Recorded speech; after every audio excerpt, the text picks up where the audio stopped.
Okay, welcome everyone to our new study group going through Sri Upadeshamrita by Srila Rupa Goswami, otherwise known as Nectar of Instruction, as was published by Srila Swami Maharaj Prabhupada. Om Jnana-timirandasya Jnananjana Shalakaya Chakshurmilitan Jena Tasmai Shri Gurave Namaha. So here we all are during this festive season. What better activity than to dive deeper into the teachings of our gurus.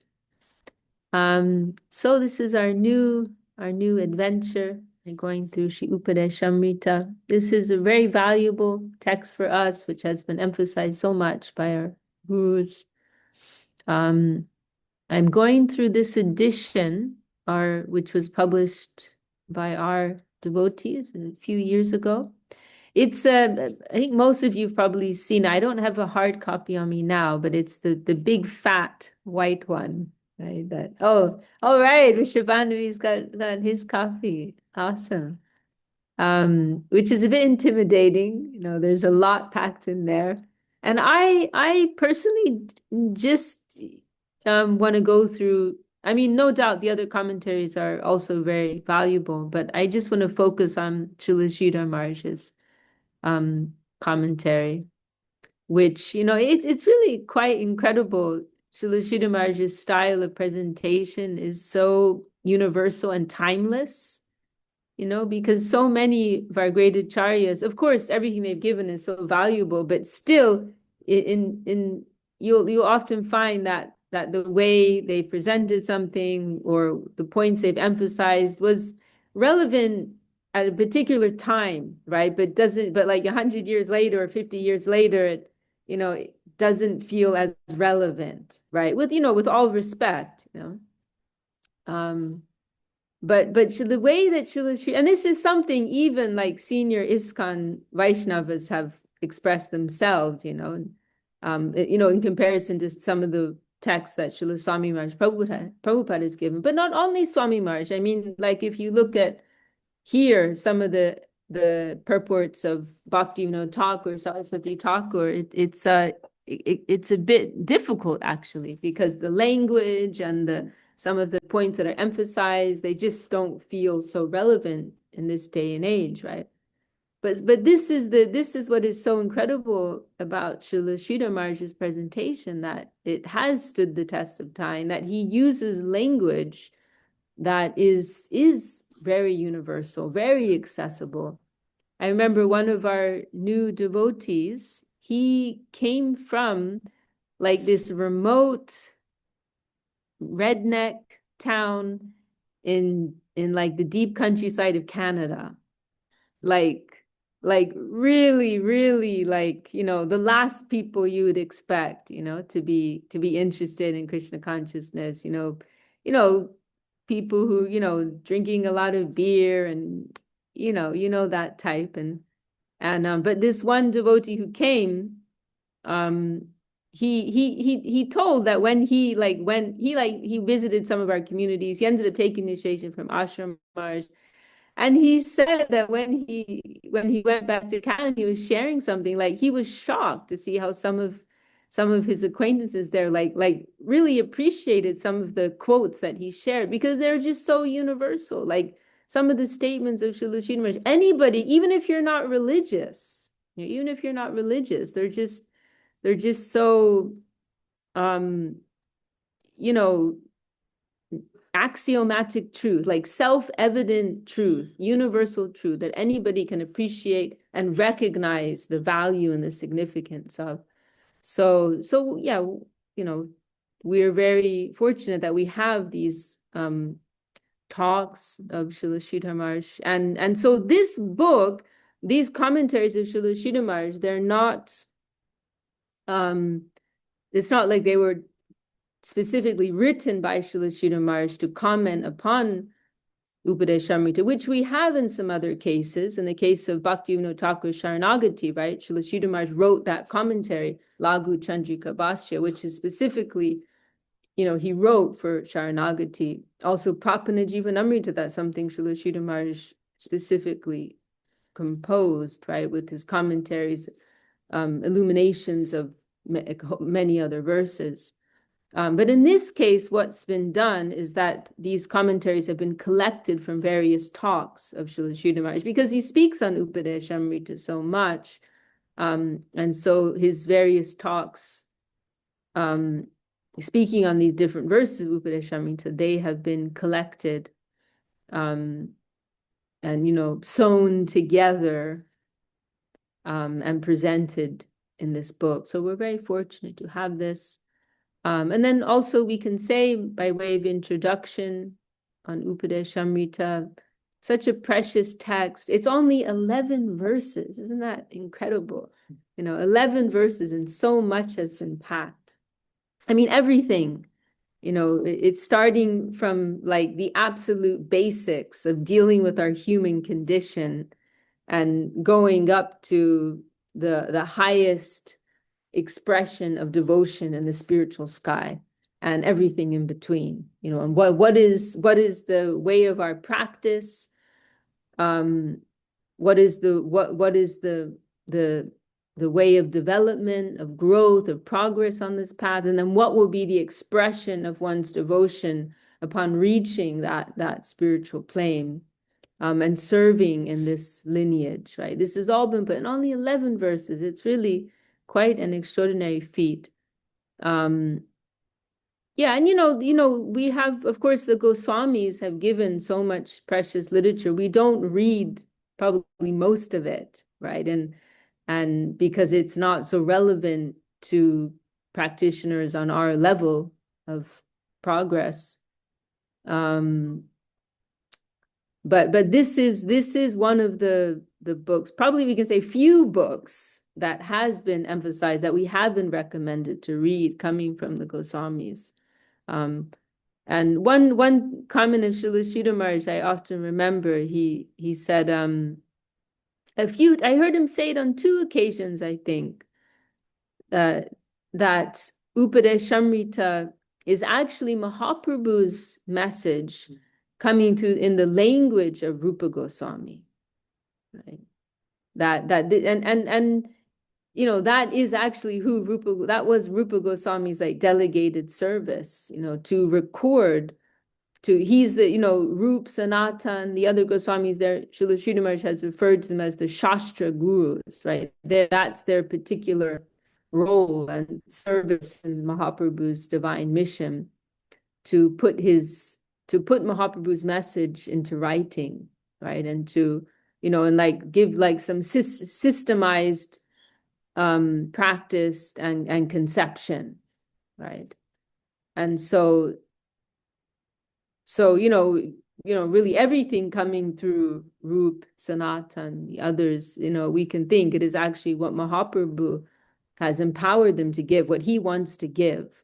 But Srila Sridhar Maharaj specifically did especially emphasize that about Upadeshamrita, that this is Mahaprabhu's own message, Mahaprabhu's own teaching, coming through Rupa Goswami, coming through the divine hand of Rupa Goswami, coming through the language of Rupa Goswami.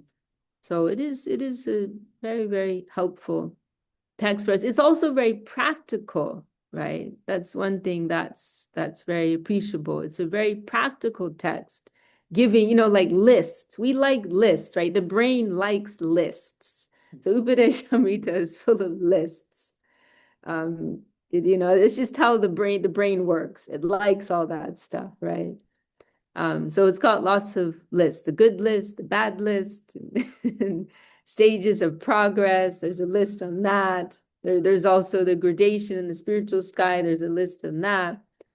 So it's like concise, practical, systematic, and on the whole, overall, it's progressing in a systematic way, right? Starting, as I mentioned, from our very human condition, overcoming that, how we overcome that, and then reaching the stage of enlightenment and beyond, right? There is a whole progress, right, and line of development that's being presented and discussed. Upadeshamrita. So really, what a wonderful, wonderful text. Um, Welcome everyone who joined. We had several others join. Um, we can pause here if anyone else wants to share some inspiration about Upadeshamrita before we dive into the verses, or we can go ahead. Maybe Suvasini Tidi, do you want to share any thoughts which maybe will be nice to keep in mind as we begin this journey? Um, well, Danvats, I don't think I have anything to add to what you already said. I think that's very nice, beautiful. Yes. Okay. Tell us I some think, of your feelings about Upadeshamrita. And when did you first read Upadeshamrita? I can't remember, but I think it's when I was, no, Srila Prabhupada, Swami Maharaj Prabhupada, he quotes that, right, in many places. So that Mm-hmm. was probably when I came across, you know, in a very long time Reading ago. the purports of Srila Prabhupada. Yes, yeah. In the Prabhupada, in Mhm. the purport, he quotes in many times these verses. And also, the talks of Gurudev, Guru Maharaj also, sometimes we hear that, from these verses. But in a Mhm. systematic way, I haven't really gone through, I know, until we got this publication, like the Mhm. Supareshamrita from our Math. So, that was like, the more systematically going through that. And as you Mhm. said, it is like, starting from that, our condition here, from that, Vacho Begum, from that to the highest level, it covers, right? From here to that, Mhm. taking us from where we are and to that highest level. Yeah, and that to, Mhm. 11 verses, which was amazing. Yes. Yeah. Mhm. Mhm. Yeah. Thank you, Dee. And I have a question for everyone. Is anyone reading for the first time Upadeshamrita? Or has everyone been to the Rishabhanavi is saying, yes, this is your first time, huh? Okay, awesome, awesome. I took this off my shelf and I had to take the plastic wrap off of it. Thank you I for just your got honesty.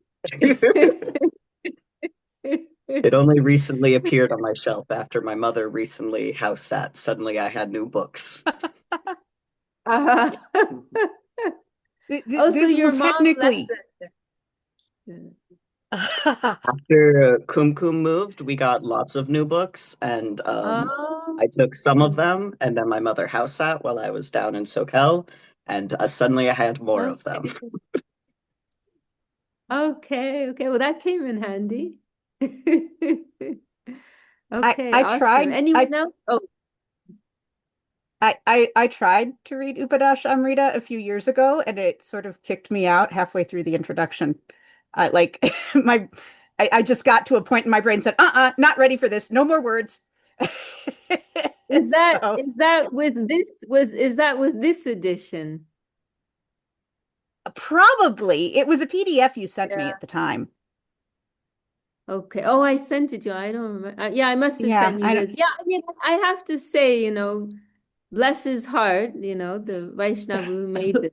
I appreciate his good intentions, but I do think it was too much. I feel like, this is like a special edition for like, maybe a few, who want to go all in, but I also just find it too much. And I basically read the verses and I read Srila Sridhar Maharaj's commentaries. And like, if I was going to make it, I would have just published it like that, personally, because it is intimidating. So I don't blame you at all. I Well, totally I'm get not it. normally, and this was not a this was the same thing that happened with Sri Guru and His Grace. That one I got halfway through the book Okay. like three times before I was able to Hmm. finally go all the way through. So this was definitely Okay. an Okay. you're not ready for the next thing that this is going to say situation. Okay. Because usually I'm not Okay. intimidated by long Yeah, you're a reader. text. You're a Yeah. reader. Yeah, yeah. You're a theologian. Yeah. So yeah, that's not it. That's not it. No, Yeah. it was very clearly an not now. Try again in a few years. So I'm hoping that, you Okay. know, with your guidance and association and a couple years on, maybe I'll get something out of it this Okay. Oh, now I'm feeling really excited. This is time. definitely very, very well. This is Ananda Krishna's inspiration. He's actually been requesting this for like probably 6 months now. Um, so yeah, finally, because I have another Zoom I've been doing on Wednesdays with Japan, and I'm kind of like at a place where I just want to do 2 Zooms a week. And so we just finished that one last week. And so now I'm like, okay, now we can do a second Zoom. So yeah, I'm really encouraged to see the response. It seems like everyone's been waiting for it. And also Parmasundri, she just started reading it recently, so it's also relevant for her. Okay, anyone else want to share any Upadeshamrita stories, or anyone else want to confess to it being their first time? I've only been through the first 3 verses along with Okay. Guru Maharaj's comment. Okay. So I haven't gone beyond that. Okay. So for first time for you Yeah. too. I have not Okay. gone very far either. Okay. Yeah, first time. Okay, very nice. Very nice. Welcome, all of you who have joined. Very excited to have you all with us. Sri Shakti Didi, Kanakalata, Nanta Shesh, Ramartan, Krishnandrani. Welcome, everyone. Okay, well then let's dive in. So we're looking at verse 1. Vacho vegam, manasa kroda vegam, jiva vegam, udaro pashta vegam, etan veganyo vishaheta dira, sarvam apimam prithivim sashishyat. So the word veg or vegam, this is referring to urge, right? And so this verse is describing these 6 urges, which every conditioned soul is born with. It's a part of our existence, right? As covered souls and navigating this mundane plane. So these 6 urges are being listed, and then the verse is concluding by saying that one who can tolerate these urges, you know, they can become guru to the whole world, right? Or more simply, as Srila Sridhar Maharaj has expressed, you know, they can make good progress. They'll be in a good place to make good progress in their spiritual life, right? Now, you know, why has Rupa Goswami put this first, right? Because you may ask that question, like, why are we focusing on the negative, like in the beginning, like why? And that, you know, that's not to be pessimistic or depressing or dark or negative, but it's really done because this is the system of instruction, the style of instruction, which is it's a consistent style of instruction which is given by our teachers in order to make the point that before we get to that clean, pure spiritual plane, we need to clear away the dirt, right? And why? Because otherwise we can conflate the two things. And then this leads to imitationism, you know, sahajiism and other problems, right? That, in other words, we think we can live our mundane existence, enjoy our mundane senses as we like, and also be divine beings, you know, swimming in Radha Kund and all these things, you know, or think that, you know, it's like we're kind of being told, like, you know, understand that you're human. Like, don't make some imaginary projection that you're flying in Goloka Vrindavan, you know, if you're still struggling. Like, remember where you are. You know, it's like if you're going to learn something, first the teacher wants to know what level you're at. Like, you can't make progress unless you first have some idea of where you are, right? And this is called Sambandha Gyan in our language, right? Knowledge of what is what. What is our position? What is the true nature of the environment? You know, we need to know these things. You know, we need to get, you could also call it context. We need to have context of where we are, right? Before we can make genuine progress. And so you see this way of instruction in many cases, right? Immediately what comes to mind is Shikshashtakam, right? The very first line of the first verse, Cheto Darpana Marjanam, clean the mirror of your heart, right? Clear the dust away from your heart. Clear it away. Then we can build something on top of that. Right? Then we can build on top of that. And so there's, you know, there's some caution and some clear awareness that's being made, that's being presented at the very beginning. Like, first understand where you are right now. First understand that, you know, A is A and B is B. Don't pretend that A is B and B is A, right? Don't pretend what is material is actually spiritual. Don't pretend what is spiritual is material, because these are things that go on, right? So understand your human condition and move forward from that point. And remember, we're trying to clear away, we're trying to clean the temple of our heart. We're inviting the Lord into our heart. First, we need to clean that temple, right? So we consistently see this, and this is helping us. You know, it doesn't mean that we're disqualified to practice as long as we're still impure. It just means that we're trying to cultivate this healthy awareness of who and what we are and where it is we're trying to go, and not mixing everything up in a jungle, right? But in a jumble. But I'm here, this is where I'm trying to go, right? And we're keeping this awareness, and you know, and as the purification goes on, we'll actually become more aware of our anartas, right? Of our weaknesses in spiritual life, which can be discouraging, but is actually encouraging, because it's just showing there's more purity entering our heart, and subsequently more awareness of impurity. So what are these urges? These 6 urges? We can also mention another interesting point, that, and this is a framework that you often see in the Vedic text, that this is addressing these like 3 layers of our material existence. And that is the aspect of you know, physical action. There's the aspect of speech, verbal aspect, and then there's the aspect of the mind, the mental plane. These are like the 3 layers of our material existence is composed of. And you see this in many places, right?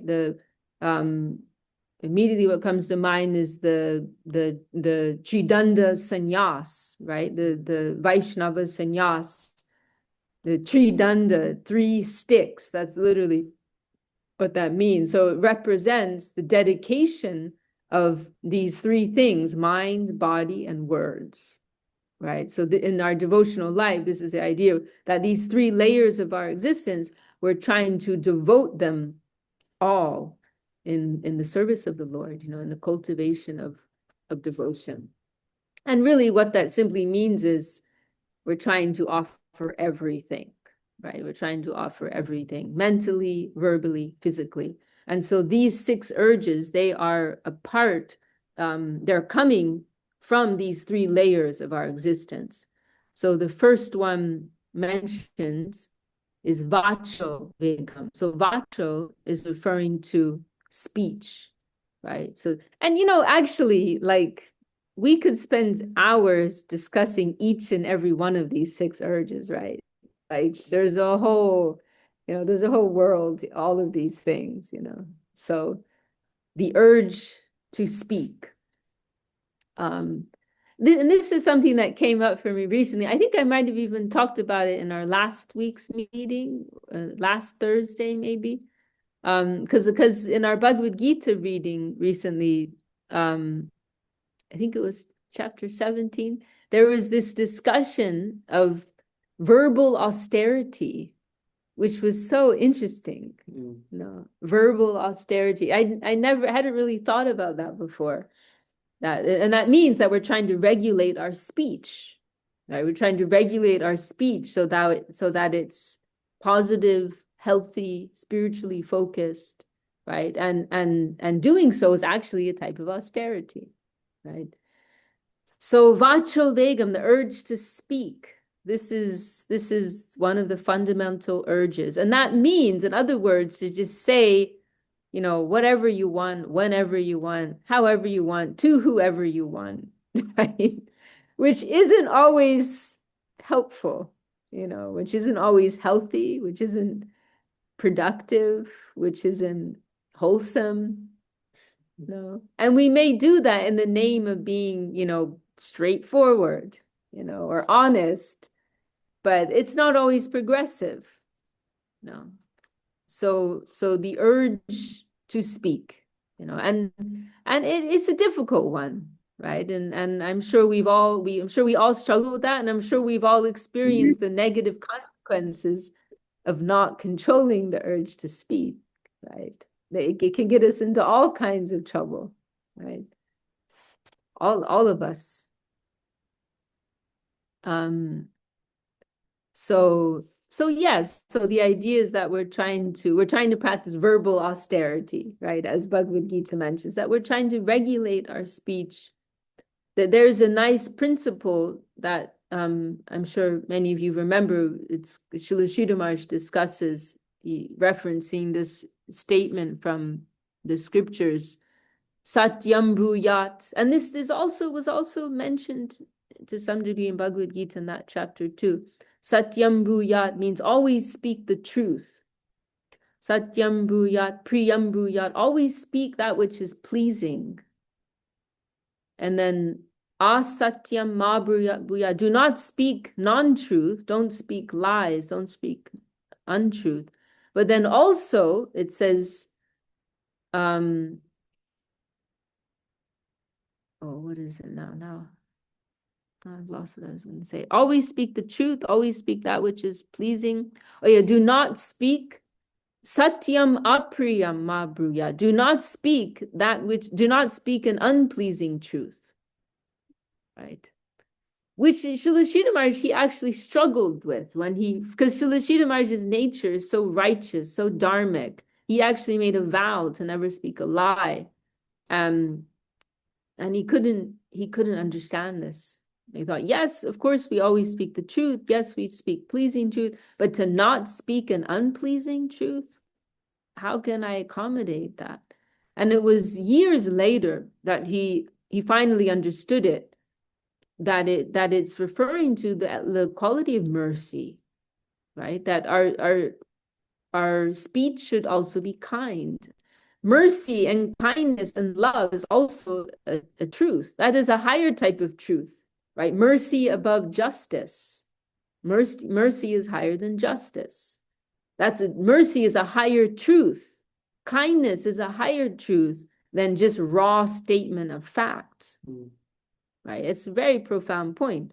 The whole of Krishna Lila is built on that, because Krishna Lila is a lie. Right? That God is a village boy, who has parents and steals butter, right? He's actually the supreme creator, but that's kind of boring. Just the raw appreciation of the facts is kind of boring. So it's a lot more interesting when everything's focused around the principle of love, right? So that is a different type of truth, which is actually higher.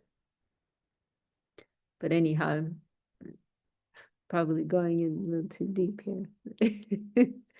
So vacho vegam, the urge to speak, right? We're all working on that. Trying to use speech that is progressive, that is wholesome, that is kind. Of course, when necessary, there must be some some element of discrimination, criticism, correction. That's what I want to say, correction. But it will be done appropriately, right? Okay, then manasa is referring to the mind, right? So the urges of the mind and to act on the random urges of the mind. And then I have to say, right, in this modern age, like that urge is being really like fed, right? With like social, you know, all the social media apps and the scrolling or doom scrolling. I learned that. It's my new word, doom scrolling. Like it's terrible. Like any little whim, like just we have the whole world at the tips of our fingers, right?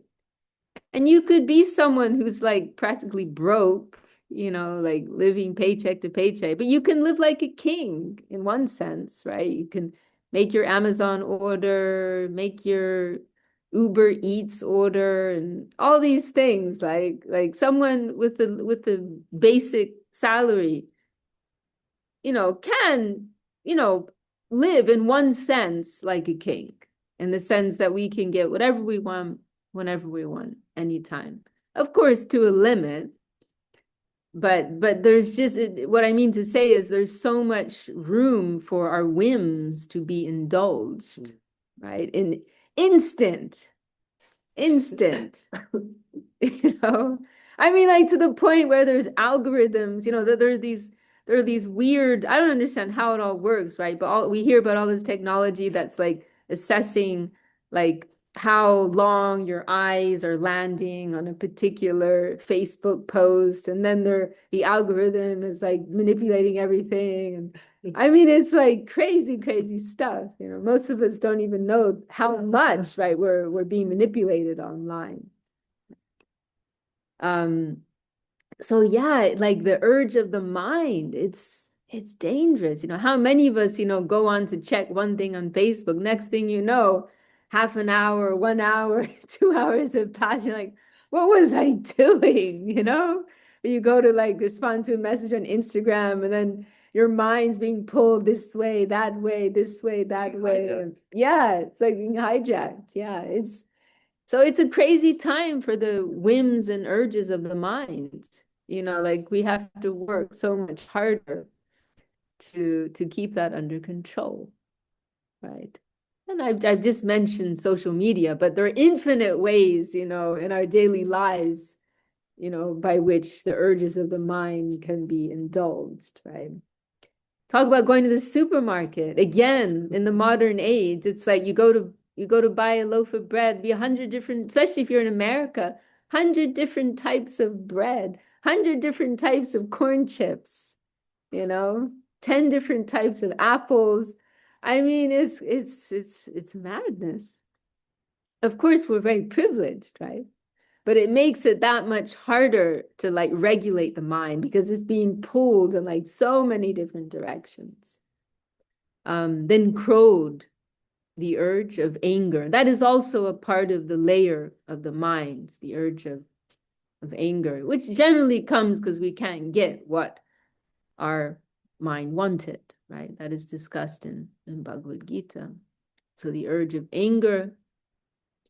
Then jiva vegam, the urge of the tongue.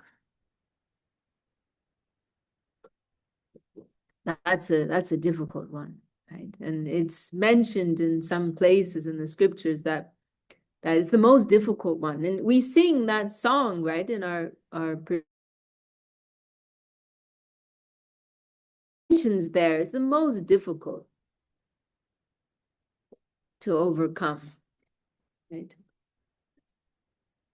And someone may renounce everything, but to give up the urge of the tongue, food, taste, that's very difficult. Very difficult. What was that video you were watching the other day? Fat Brahmachari.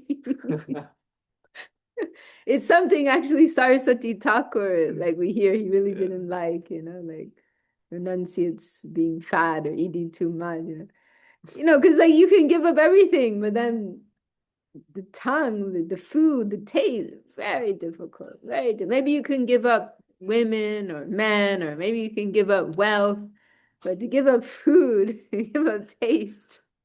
And that's like the final one. And it's also mentioned that And actually, I can also say here, Swami Maharaj Prabhupada's Upadeshamrita is also very helpful for us. And he mentions there, and it's mentioned in the scriptures, that you can see that these urges are all in a line. And it's mentioned that if we've overcome all the urges, but we haven't overcome the tongue, then we're not in a safe position. And if we can overcome the urge of the tongue, then we can conquer of everything else. So it has some particular like root type of position, and the most difficult as well, the urge of the tongue. And it's a tricky one because it's very, this is something I reflect on sometimes, that you notice here, Rupa Goswami has made a distinction between the urge of the tongue and what is the next one, udada, means the urge of the belly. So it's a different urge. So this is jiva vegam, the urge of the tongue, is like super sneaky, because you like, someone could be like super skinny, they may not eat very much because maybe they don't suffer from the urge of the belly so much, but they suffer from the urge of the tongue. So they might, they're indulging the urge of the tongue very widely, but they keep it under some control, right? And so you think they look very pronounced, but actually it's not the case, So yeah, it's interesting. Rupa Goswami's made this distinction, right? Because then the urge of the belly, that is something else. You just want to keep eating. You just want to fill the belly, right? You just want to keep eating. I do that almost every day. We just had prasadam, and it was fine. And then Padmanabha Maharaj just offers me another chapati, and then I feel I can't say no, and then I want some more sabji, and then before you know it, chapati by itself. You gotta have a little sabji. Then you have too much sabji, eat another chapati, and then your stomach just feels like, I want more, and then you're like, it's 8 o'clock at night. How am I going to sleep?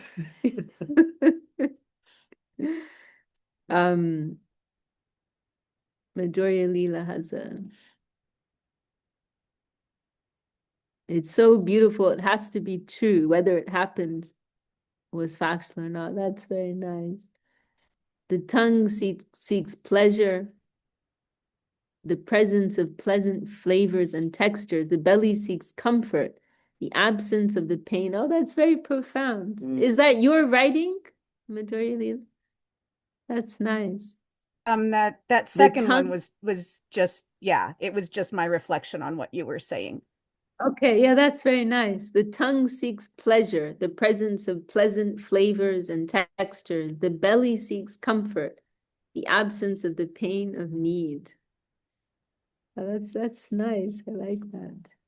Very nice. So yes, then the next is the urge of the genitals, right? And this is like a very powerful, all-pervading urge, which is at the root of material existence and is difficult to overcome, and of course can get us into so much trouble, and is also at the root of rebirth, right? And being entangled in the whole cycle of birth, death, rebirth, and all of this, and very difficult. And Srila Maharaj is and it's a tricky one because it can appear in a very subtle way. We may not always even be aware of it. But it's playing out and pulling us in different ways. And sometimes we may think we've overcome it, we're free from it, and then bam, it'll hit us. So it is something that we try to be careful about, right? And to be aware of. In Srila Sridhar Maharaj's comments, I don't know if it's been included here, but I remember one place he was talking about this verse, and he described it as a powerful universal flow that we must try to remain aloof from, right? And it is the worst cause of our wandering in this material world, something like that. So, and it's a tricky thing because it's a kind of thing that when that urge, the calm, desire hits you, it feels like everything but then it'll just disappear, right? It'll just leave. It'll be gone. And Gurudev, when he was talking about it once, he said one way calm lust, it can be referred to as manobhav. That is one name for lust, which literally means born within the mind. So it's just something within the mind. And he says, so when your mind is absent, that urge will also be absent, right? And so it has this funny type of nature. It can just be like all-consuming, overpowering, take over everything, but then can be gone over a few minutes later, nothing, And so it's one of those things that, sometimes you just have to like hold on, let it pass, and it will pass. So we can read this. A perseverant person who can tolerate the urges of speech, the mind, anger, the tongue, the belly, and the genitals can instruct the entire world. So I'm going to jump ahead. What page was it? Shalashina Marches? 56. 56. And by the way, I can also mention here that most, if not all of these verses, Shalashina Maharaj has included in his Upades Shamrita. And he has included, because these are actually, some of these are very nice. There's some like Bengali song that was composed by, I think, both Saraswati Thakur and Bhaktivinoda Thakur. And Shalashina Maharaj has included those in Upades Shamrita. So they are very nice, but for the purpose of this meeting, I feel like just focusing on Shalashina Maharaj's discussion. So this has been collected from different talks of Shalashina Maharaj. Illumination by Srila Bhakti Rakshak Sridhardev Goswami Maharaj. Vacho Vegam means that we are habituated to speak much. Does anyone feel inspired to read? Sometimes it's nice, be a little interactive. Anyone feel inspired to read in our group today? Shall I? Should I just go ahead? Okay, go ahead. I won't voluntold anymore. Vacho Vega means that we are habituated to speak much. We take no time to discriminate whether our speech is good or bad, and are always talking and talking. Yeah, that's another thing, isn't it? When like not just like speaking whatever's in our head, but the nonstop, right? Which not, I would say, special few persons have that. Talking and talking. We have no control over our speech. We speak about anything and everything and then repent. Why did I say that? I should not have said those things, only to pain the heart of that gentleman. When that force comes from within us to say something, we cannot control it. And we even abuse a sadhu. I am straightforward. I can say anything and everything to anyone and everyone. We should not be like this. We must try to control that force coming from within us in the form of speech. We must have some control over it and keep a balance within our mind. Manasa means the raw mental flow. The mind, this is the second word, the mind thinking this and that about airplanes, war, robots, astonishing scientific research, money making, and all such things. The mind always runs after various things. Narayana mayam dira pashyanti paramartina jagadana mayam lubda kamuka kamini mayam. Greedy fellows always keep the company of millionaires, and lustful fellows always think, where is there a beautiful woman? But those who have controlled their senses are always searching after different conceptions of Narayan. Sometimes the rush of some idea overtakes us, and manipulates us to do anything and everything. So the ordinary flow of the mind towards the tempting affairs of exploitation should be checked. The flow of the mind should not be allowed to move to this, that, and every side. So the next urge, Krodha Vega, means anger.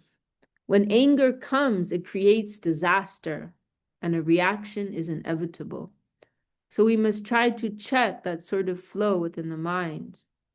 Otherwise, we may abuse someone. We may speak roughly to someone.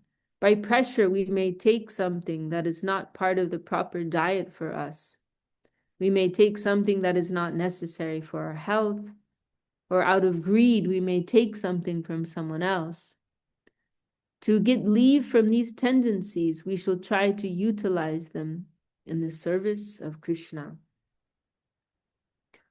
Calm means speculation, planning, design. Oh, I missed out this verse. This is from a song by Narottam Thakur, if I'm not mistaken. Kam Krishna Karmar Pane, Krodh Bhakta Dveshi Jane, Lobh Sadhu Sange Harikatha. And this is it's a very nice song. We don't sing it so much, but it is in our Kirtan guide, quite a long song. And this is a verse in particular that Gurudev, Srila Govinda Maharaj, liked very much. I heard him quote it several times, and it's describing what Srila Sridhar Maharaj mentions here, this principle that we try to, this is the practice of Vaishnavism, of bhakti, right? That we're necessarily rejecting anything within ourselves, but we're trying to engage it in a healthy way, right? So like going to the urge of the tongue, right? Not that we completely outright reject that, but we take prasad. We try to transfer, that tendency, try to express that tendency in a devotional way. So we take nice prasad and we offer it first to Krishna, to the Vaishnavas, and then we're trying to eat. We're appreciating the taste, but we're also trying to keep that remembrance, that connection of the Lord, right? And then in this way, some, gradual purification will take place. So this is very encouraging, right? Because it's very difficult if we're just trying to like cut, to repress, right, our material nature, but we try to utilize it, to express it, to channel it, right, in a healthy way, right, in a connected way. Right? And it's told that we can that everything we can channel in a healthy way, except for one thing. Can anyone say what that is? What is the one quality which is not transferable in devotion? Envy. Yes, Ramananda Prabhu, Dandavad. Yes, envy, exactly. Envy is the only one that is not useful in any way. But otherwise, practically everything we can, our anger, we can, sometimes there are cases where it's justified to be angry, right? If someone's coming to attack, your friends or your community or your temple, or whatever, your parents, and you must be angry. You don't just sit there and say, oh, everything's happening by the will of the Lord. No, you got to get up and do something. So envy, it is mentioned, that is the only quality that cannot be used in devotion. So here, in this verse, Kam Krishna Karmarpane, we can engage our Kam, our lust, and eagerness to serve Krishna. Krodh Bhakta Dveshi Jana, we can use our anger in those who are inimical to the devotees. Lobh Sadhu Sange Harikatha, we can express our greed in having association and hearing topics of the Lord. Okay, then going forward.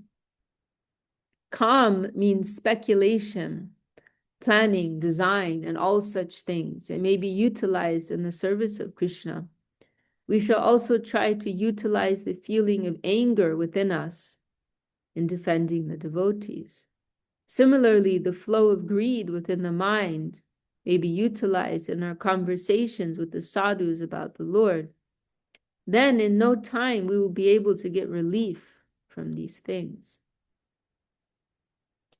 Jiva veg, right? That's the urge of the tongue, means our attraction for particular tastes.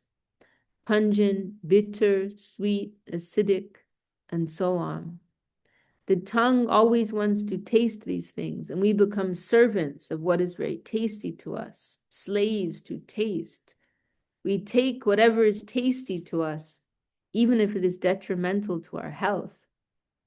We cannot control our tongue, but we should not become prey or a slave to our tongue. Very difficult, huh?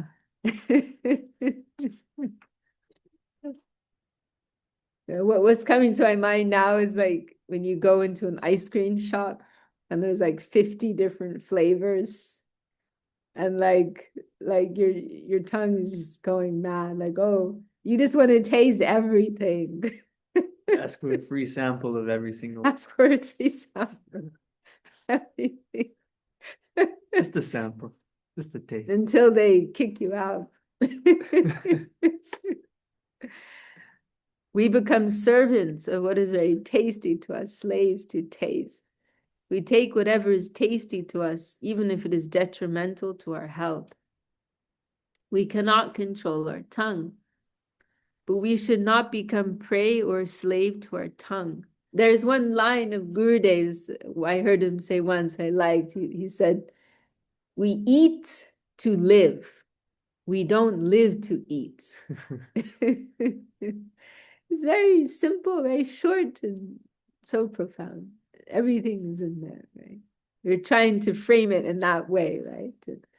Our focus, trying to make it in that way. We eat what is helpful to our life, right? Of practice. What is healthy, what is wholesome for us, and what is supporting our progressive life of devotion. So how can we try to avoid jiva veg? The process is that as we take something, we should think, how has the sadhu, the guru, or the Lord tasted this? Material things should be made subservient, and our attention should be directed towards the subjective feeling of the higher, how they have tasted. This is the key to getting away from material taste.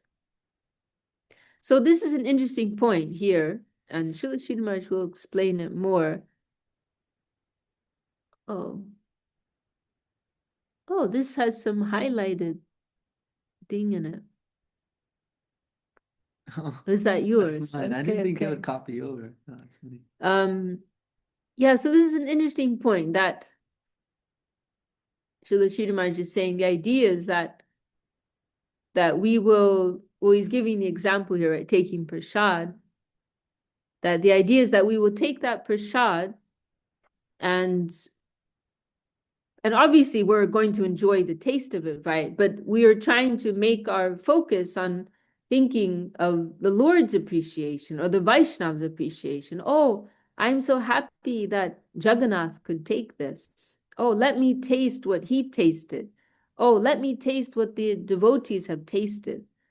And so in this way, there will be the shift, right, from our own objective sense experience to the subjective plane of appreciating what the higher beings, higher souls have taken and tasted. So this type of transfer, right? Refocusing of our consciousness. Sriman Mahaprabhu, trying to avoid sweet things, said, I'm a sannyasi, so I must maintain the ideal. If I take sweet things, then everyone will do like that. It is not proper. Then Sri Damodar said, that is the negative side, but you are taking prasad. Jagannath Goiche Koriachin Bojan, Aji Sab Mahaprasad Koro Aswadan. You must have direct experience of how Jagannath tasted this, right? So Mahaprabhu is saying, oh, I shouldn't eat such nice food. But Sri Damodar say, no, but think of it in these terms. You must experience what Jagannath experienced. You must appreciate what he has taken. This is the positive side. We must move from the objective world to the subjective world. All our feelings should be drawn up from the lower plane, collected and applied towards the higher plane. Jiva Veg refers to what is palatable to the tongue, and Udada Veg refers to filling the belly. Jiva Veg relates to taste, quality, and Udara Veg to quantity. Oh, yeah, that's a good way of putting it. Quality and quantity. Eating more. We think, no, I have not eaten. I have not taken much food. My belly seems to me to be very empty. I shall take more. I will take more and more until my belly swells. Then it is all right. This is Udara Veg. And you see, the thing about these things, right, is when we kind of like indulge our senses so much and all these different, through all these different avenues, what it happens is it weighs down our physical existence so much more. So like, when you eat a lot, for example, then all you're thinking about is, oh man, I ate too much. Right? And it's like you have to give so much attention to that. And like, like sometimes it can get to the point where like you can't really focus on other things. Like, oh man, I just ate so much. My stomach's so full. Right. So it's like the more that we like indulge these urges and these senses, the more that aspect is being like weighed down, and our consciousness is being weighed down by those things. And so the more that we can minimize our indulgence, our expression of these urges, then the more light we will be. The more we will like conserve energy to be used for something more meaningful, right? For higher cultivation. But otherwise, it's like we're being kept in this more gross, heavy, physical plane of consciousness, right? Which is a waste of our valuable energy.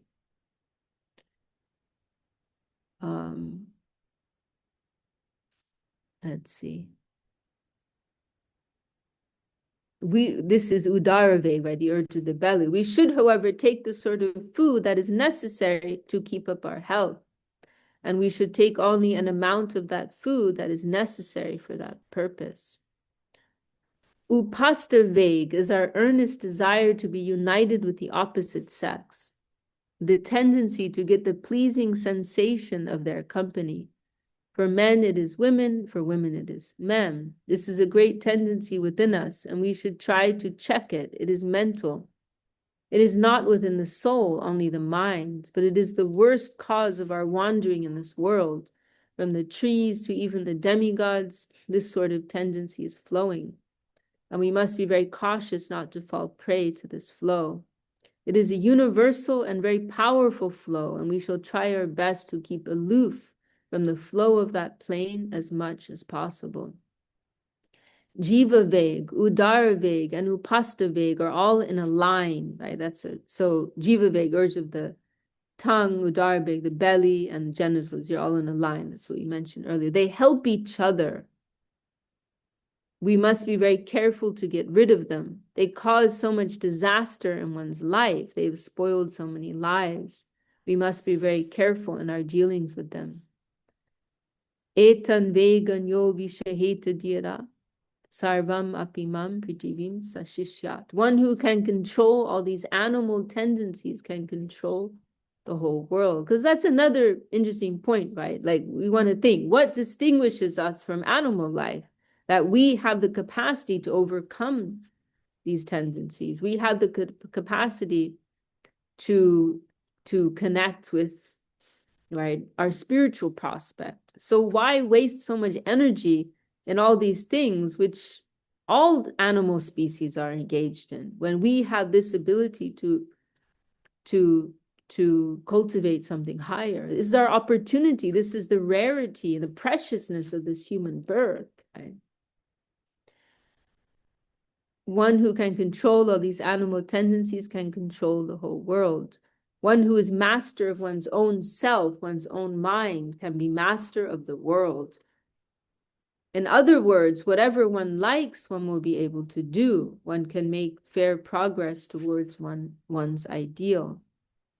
All these things are recorded for our benefit and caution in Sri Upadeshamrita, which was given to us by Sriman Mahaprabhu through Srila Rupa Goswami.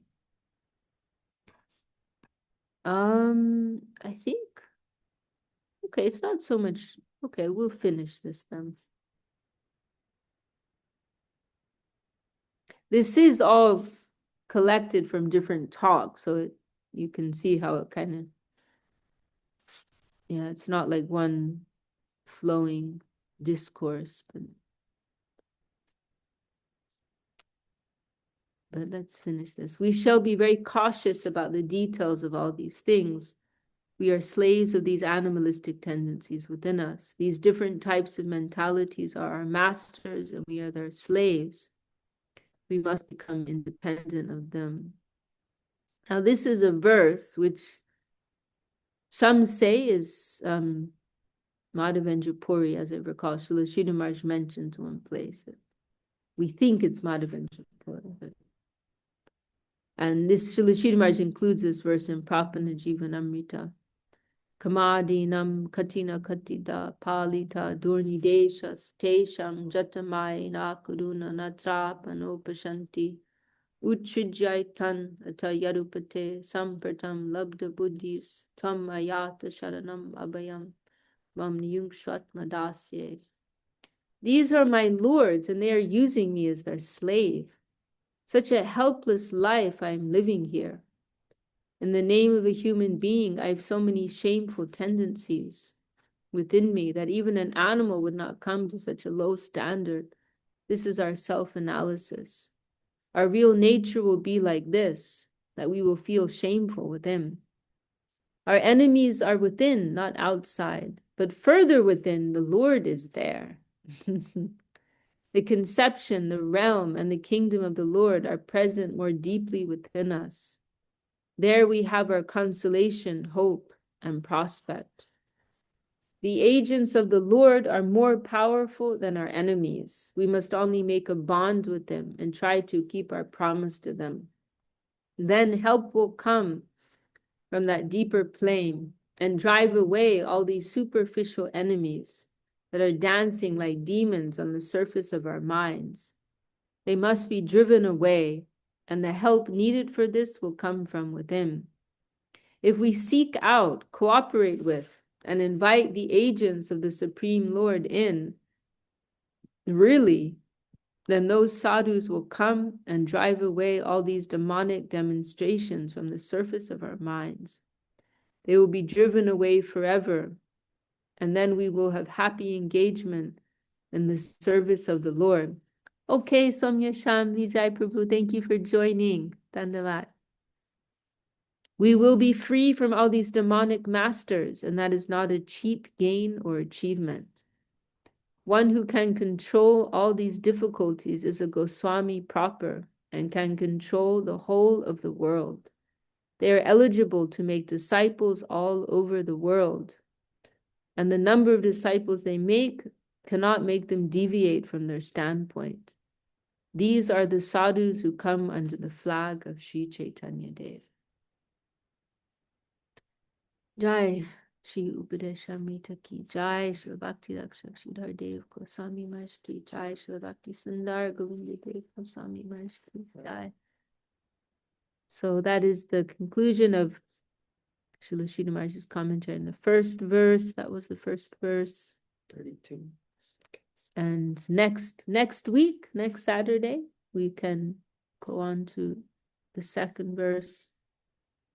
Very helpful. It's helpful to be more conscious, right, of all these things playing out within us. The lay of the land. Does anyone want to share any final thoughts, comments before we close for today? Thank you all for joining on this new journey. Suvasini Didi, want to say something? Um, No, that's wonderful, Didi. I'm just happy to join and listen, and it's very nice to go through Padeshamrita. And also, it is nice to, Sridhar Maharaj, the ending in this like a positive note, this control. Mm, So many, like it is like, this control of all these things. You have to suppress like that kind of mm, feeling. You can't. But when it is like, you know, as Guru Maharaj was saying, to invite the agents of the Lord, in mm, that. mm, That is also in line with, in Bhagavad Gita, this mm, verse, Rathopyasam, there's a Vishaya Vinivartante, that verse, mm, Rasovajam Rasopyasya Param Drishtva Nivartate, that is mm. like when you have the higher taste, Yes. that higher taste, then you will be able to control, all these things automatically. This will go. So this is the principle we have to probably go in that line to develop more and Mm, more taste for mm, the higher things. Then mm, all the other lower taste will, you know, mm, vanish. So mm. that's what I'm thinking. That is what will Mm. be very helpful for us to do. Yeah. Yes, that's very important point that you've made, Didi. That's absolutely true. And that is our hope, as you said. That is very hopeful. That Yeah. actually on our own, right, we cannot overcome these things, but by the grace of Guru and Vaishnava and by increasing our affinity for the positive side, right, then naturally we can overcome all these things. That is the main point, actually. So very, very glad you brought that up. That line of Srila Maharaj's was so nice, right? Saying the enemy's within, but deeper within, right? Yes. There's Yeah. Lord, right? Yeah. That is what is really at our core. Mm-hmm. Yes. Yeah. Very nice. Yeah. Yeah, I highlighted that because I felt like everything like that, everything that Guru Maharaj is saying is right there within that Mm, sentence. And if mm, we can remember that, then that can help us, mm, trying to control all these different urges. Just remembering that the Lord is there within us. mm, That is Mm. our hope and prospect. mm. Page 59. 59. Here we go. Yeah, our enemies are within, not outside, but further within, the Lord is there. The conception, the realm, and the kingdom of the Lord are present more deeply within us. There we have our consolation, hope, and prospect.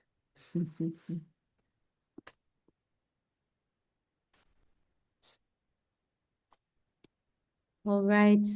Well, then maybe we'll stop there for today. Thank you all for joining and giving your good company. Very happy to study this important text with all of you. Jai Shri Guru Dev, Jai Shri Rupa Goswami, Jai Param Guru Dev, all the assembled Vaishnavas, ki Jai.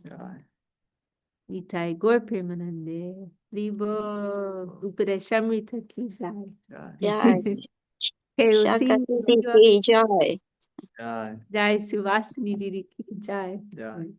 Okay, we wish you all a happy festival season and look forward to meeting again very soon. Haribo. Okay.